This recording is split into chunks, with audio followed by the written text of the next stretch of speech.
지혜와 지식의 차이는 그것을 생활 속에서 활용할 수 있는가 못하는가입니다.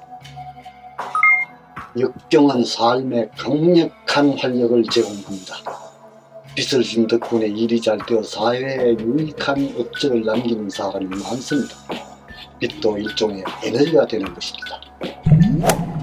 인간의 지혜는 뛰어난 분별력을 포함하는 양식입니다. 지식은 그 자체만으로는 아무 소용이 없으며 방법 혹은 체계를 띄워야 비로소 진정한 가치를 지니게 됩니다. 우리가 사는 20세기는 물질 문명이 최고도로 발달한 시대임에도 불구하고 정신 문명은 치명적으로 후퇴한 시기입니다. 과학의 발달은 인류에게 획기적인 편리성을 가져다 주었습니다. 그것이 행복을 가능케 한 큰 요인이라는 것은 부정할 수 없겠지요. 그러나 인류는 과학이 발달하면 행복해질 수 있다고 착각하고 어느새 과학 그 자체를 목적화하고 말았습니다. 과학이 신을 대신할 수 있을까요? 그럴 수는 없습니다. 현재의 과학은 과학 그 자체를 위하여 발달을 한다고 하는 이기주의 극치에 도달하게 되었습니다. 인간의 지혜는 실은 영심입니다. 무엇이 중요하고 무엇이 중요하지 않은 것인지 지혜는 뛰어난 분별력을 포함합니다. 인간의 판단 능력이 자기 식으로 흘러간다면 그것은 원숭이만 또 못할 수 있습니다. 문명의 발달도 촉진해야 합니다. 그러나 현대는 이성이 의무시되는 시대, 이성이 위기에 처한 시대입니다. 정신문명이 건전하게 발달했더라면 과학도 지금처럼 저차원 단계에 머물러 있지는 않을 것입니다. 문제거리는 늘 단연체, 이 방향에서 보면 크게 보이고 다른 방향에서 보면 작게 보입니다. 보는 방식에 따라서는 전혀 안 보일 수도 있습니다. 문제거리는 단연체적인 성격을 띠며 다른 방법이 없다는 태도는 있을 수 없다. 순조롭게 진행되던 일이 갑자기 장애를 만나면 필요 이상 곤란한 표정을 짓거나 당황해서 어쩔 줄 몰라 하는 사람이 적지 않습니다. 해결 방법은 반드시 있습니다. 그 문제가 본인에게는 매우 중대해서 생명을 빼앗길 정도의 충격을 받을지 모르나 같은 문제가 다른 사람에게는 신경 쓸 필요도 없는 사소한 문제인 경우도 적지 않습니다. 문제를 어느 쪽에서 보는가에 따라 반응이 달라질 수 있는 것이죠. 그것은 바로 문제거리가 늘 다른 제 성격을 띠는 것이기 때문입니다. 현명한 사람은 문제가 발생해도 놀라지 않습니다. 문제를 가장 손쉽고 빠르게 해결할 수 있는 방안을 모색하기 때문입니다. 더구나 보는 방식에 따라 문제거리가 되지 않기도 합니다. 현명한 사람은 충격을 받고 쓸데없이 당황하는 것보다 어디서부터 접근하여 쉽게 문제를 해결할 수 있을 것인지 생각할 것입니다. 문제거리는 단연체적인 성격을 띱니다. 그러므로 문제를 보는 의견이 다를 수 있고 해결 방식도 여러 가지 있을 수 있습니다. 다른 방법이 없다는 태도는 있을 수 없습니다. 누구한테서도 배우려고 하지 않는 사람은 어리석은 사람입니다. 보통 사람은 학력이나 지위가 높은 사람, 부자나 유명한 사람의 말만 듣습니다. 자기보다 어린 사람이나 지위가 낮은 사람에서도 배우는 사람이 있습니다. 이런 사람이 지혜로운 자입니다. 지혜로운 사람은 누구한테서나 배울 수 있는 사람이다. 어리석은 사람은 누구한테서도 배우려 하지 않습니다. 배운다는 것을 모르기 때문에 같은 실수를 여러 차례 반복합니다.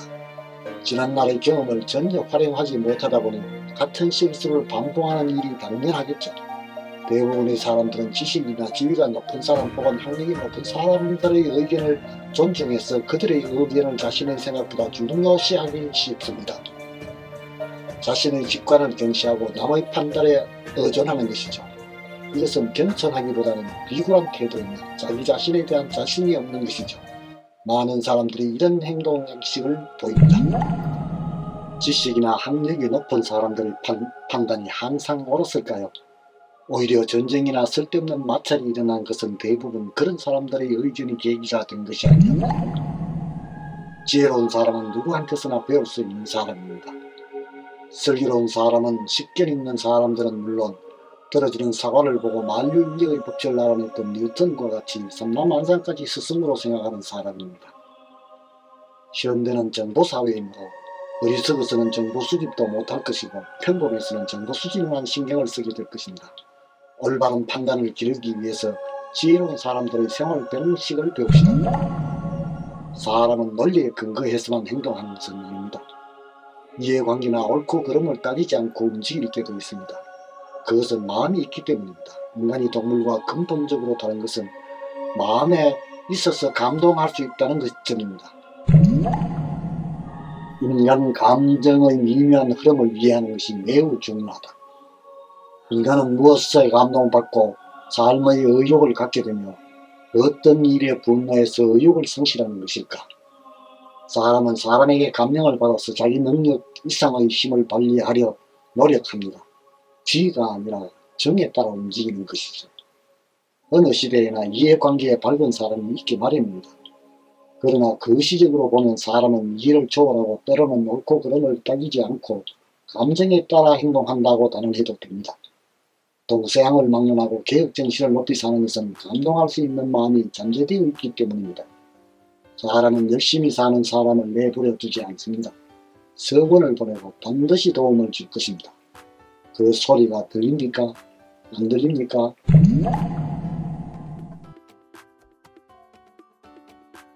진실은 여러 표정을 짓고 있다. 인간은 소문 때문에 망설일 때가 많은 존재입니다. 치우친 제 모반을 수집하고 있기 때문에 다양한 견해나 생각을 하지 못하기 때문입니다. 사물에는 반드시 양면성이 있습니다. 악에도 선이, 선에도 악이 함께하기 마련입니다. 그것이 인간 세계입니다. 사람의 견해라는 것은 이런 것이어서 어떤 사람에게는 선이 다른 사람에게는 악으로 보일 수도 있습니다. 어느 것이 진실한 모습이냐 하면 모두가 진실한 모습입니다. 진실은 여러 표정을 짓고 있는 것이죠. 그런데도 일방적인 견해로 성급하게 판단해서는 안 됩니다. 판단을 내릴 때는 그것과 다른 판단도 있을 수 있음을 인식하십시오. 어느 것이 정답인지는 신밖에 모릅니다. 꿈이란 현실과 아주 동떨어진 것이 아닙니다. 꿈은 현실 세계의 계시입니다. 꿈으로부터 배우는 자세가 있으면 인생을 2배로 즐길 수 있습니다. 꿈은 현실 세계의 계시이며 장래로부터의 메시지이다. 꿈 중에서도 장래에 관한 꿈을 예지몽이라고 합니다. 심리학자 칼 용이 이런 꿈을 자주 꾸었다고 하는데 그는 유럽 대륙 전체가 피투성이가 되는 불길한 꿈을 여러 번 꾸고 우울증에 걸린 것이 아닐까 하고 고민까지 했다고 합니다. 그런데 얼마 되지 않아서 세계대전이 발생했습니다. 용은 큰 사건이 아니더라도 가족이나 친구의 사망과 같이 자기 주변에서 생길 일에 관해서도 여러 번 예지몽을 꾸었습니다. 용이 꿈이야말로 생활의 안내자이며 꿈으로 나아가야 할 방법을 모색한다 고 말한 것은 흥미있는 일입니다. 꿈은 무의식의 세계를 말합니다. 선입관이 없는 세계가 암시하는 바를 순순히 배우면 우리는 미래도 열리게 됩니다.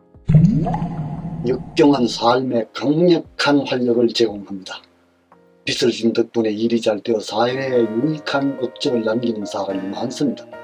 빚도 일종의 에너지가 되는 것입니다. 사람은 패배에서 얻은 교훈을 새겨 대책을 생각하고 노력한다. 의욕을 불러일으키며 정열이 불타오르는 도전, 인간 행동의 기폭제는 단 2가지입니다. 그 하나는 자신감입니다. 자신감에서 시작하면 일을 적극적으로 합니다. 싸움닭을 훈련시킬 때 조련사는 자기 닭에게 본시합에 나갈 때까지 약한 상대하고만 연습 시합을 시켜 승리만을 가르칩니다. 패배를 모르는 닭은 자신만만해지고 더욱 강력해진 어떤 강적을 만나도 기가 꺾이지 않지만 한 번 진 닭은 2번 다시 못서게 됩니다.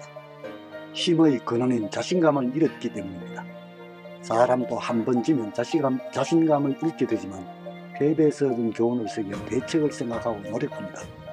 그리고 자신감을 회복해 재도전하게 됩니다.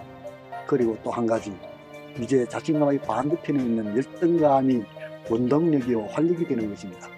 가난한 집에서 자랐으므로 부자가 되고 싶다는 강력한 욕망을 가지고 있거나 막대한 빚을 갚기 위해 엄청난 일을 하는 등 역경이 큰 활력소가 될 수 있습니다.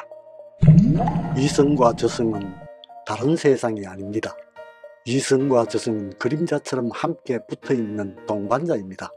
4, 5세기를 염두에 두고 살아간다면 현세는 보다 더 풍요롭게 될 것입니다.